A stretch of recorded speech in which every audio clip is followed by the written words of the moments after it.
Good day, ladies and gentlemen. This is our second discussion for Physical Sciences, Grade 12, Term 2. Previously, we had our introduction to mechanics, and we spoke about the concept of work. Today we're going to discuss the idea of positive or negative work. Now, if we use a block on a smooth surface, and we have a force being applied, then we of course have theta as being the angle at which that force is applied. And then we can have a certain displacement of that block being our delta x. Now, to put this very simply, if theta is equal to 0 degrees, i.e. it is exactly parallel to the force being applied, then we have our maximum work being done. If theta is between 0 to 90 degrees, we have positive work. If theta is between 270 to 360 degrees, we also have positive work. So if you plot this on a Cartesian plane, x and y, you start with 0 degrees, 90 degrees, 180, 270, and 360. So if, in our example at least, the force is being applied and the object is moving that way, then we have positive work, i.e. your theta falls between your first and your fourth quadrant in your Cartesian plane. If theta then falls between 90 to 180 degrees, or from 180 to 270 degrees, we have negative work. Now, this concept might be a little bit confusing at first, and we will look at some examples that I do believe illustrate this concept better. But in short, if your theta lies between 0 and 90 degrees, or between 270 and 360 degrees, then you have a horizontal component to your force in the same direction as your displacement.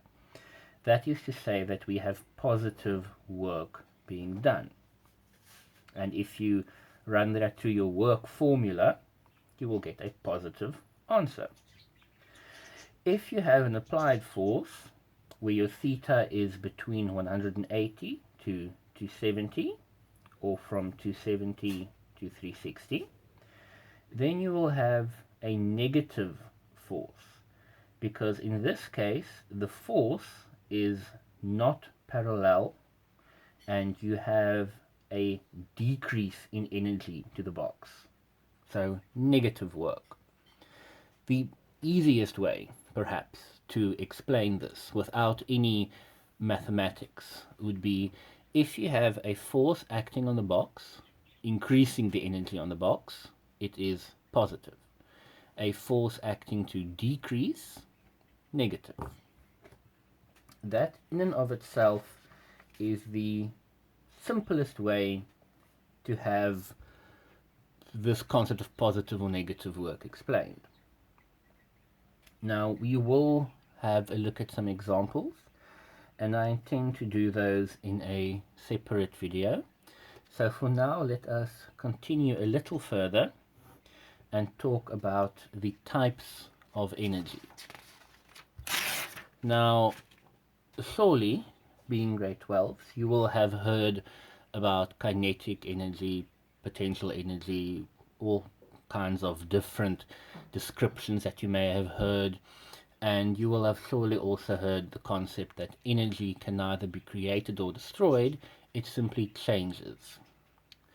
Now, the first type of energy that we have is gravitational potential energy. So, potential energy, this E being the abbreviation for energy. in terms of our calculations, we abbreviate that as E with a lowercase p in subscript. This is energy that is caused due to the gravitational force exerted by the Earth. The formula for that, of course, being F is equal to mg, this force being dependent on the mass of the object and the power of gravity. Now, this should not be something that is terribly new to you, and you might also just, for argument's sake, have had examples where you needed to calculate these and you simply use the formula F is equal to mg. If you want to be strictly speaking correct, you need to also take into account the height above the surface of the Earth. Because if I were to say be standing on top of a building, gravity is pulling me towards the center of the Earth. But now that distance that I'm being pulled at is now a little bit higher. So now something has changed. This potential energy is now being influenced by the height above the surface of the Earth. So another way that we can rewrite our formula would be to say F is equal to mg. Those do not change. But we also take into account height. Because I'm being pulled to the center of the Earth, that does not change. But the distance to the center of the Earth has now changed because I'm on top of a building. And this force that we are talking about is our potential energy. So your formula for potential energy is the mass of an object, the gravitational force, in the case of Earth being 9.8, and then the height that that object is above the surface of the Earth. The other type of energy that we have is kinetic energy. Now, kinetic energy is the energy of a moving object, a force acting on an object, and it adds energy. It causes that object to move. The symbol for this being E with a K in subscript. The formula that we use for kinetic energy is significantly simpler than the one for potential energy. You only take into account the mass and the velocity of the object. Half the mass and the velocity squared is how you calculate the kinetic energy of an object. Now, we also have something called mechanical energy. Mechanical energy. Mechanical energy is abbreviated as E subscript mech, and this is the sum of the potential and the kinetic energy. So an object, let's say me standing on the building, I have a certain amount of potential energy. I also have a certain amount of kinetic energy. The total mechanical energy I possess, E mech, is equal to the total potential energy plus the total kinetic energy. So these are your three formulas also that you will be using when we talk about energy moving forward. Now, the final thing I would like to discuss in terms of energy is the WorkEnergy Theorem. Now, the WorkEnergy Theorem is a little bit more complicated than what we've spoken about thus far, and it does involve, of course, the idea of work and energy being done because they are in some way related. Now, to start with, you have work being done, and that work causes a transfer of energy to an object. Since the net force acting on an object is larger than 0, we have that object moving, and that object will move in the direction that the force is being applied. So we have a net force acting towards the right, and we're then going to have a displacement towards the right. If this force acting is larger than the force of friction, we are going to have acceleration of that object. So the velocity is going to increase. Because the velocity increases, the kinetic energy also increases. Because as you can see, the kinetic energy of an object is dependent on its mass and its velocity. The mass of an object staying the same means that as the kinetic energy increases, the only thing that can change is the velocity, which means the velocity needs to increase. We need to have acceleration happening. The energy associated with the work being done by this net force transforming into kinetic energy, that is the work-energy theorem. And if we have an object traveling at an initial velocity of vi, it undergoes a certain displacement, delta x. And as a result of the force, F net. So at the moment we are talking about a velocity, a displacement, and a force. And at the end of this work being done, we are going to have a final velocity, and we are going to have some work that was done, a net work. And the way that we would calculate this is that your work net is equal to your net force, delta x, cos theta. And that is also equal to your mass acceleration, delta x.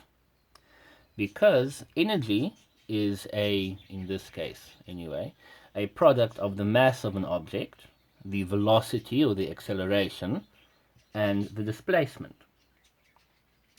The motion of an object we then describe as our velocity final squared is equal to velocity initial squared plus 2 times acceleration delta x. Or you can use the formula acceleration times delta x is equal to half velocity final squared,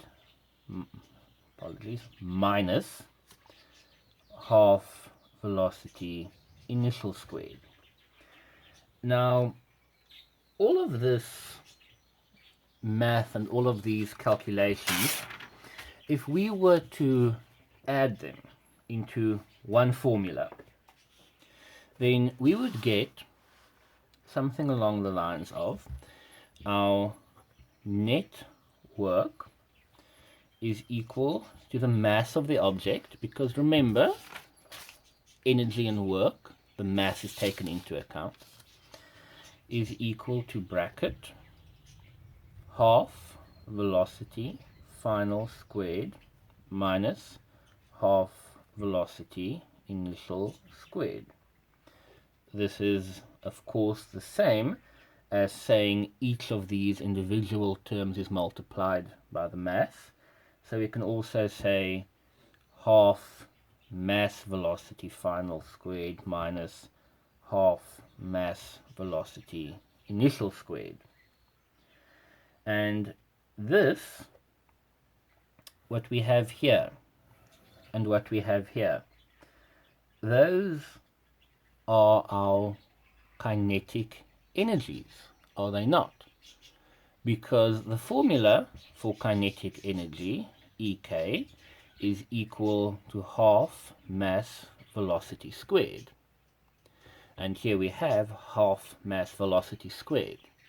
So we can rewrite these as potential energy final minus, I apologize, I misspoke, kinetic energy final and kinetic energy initial.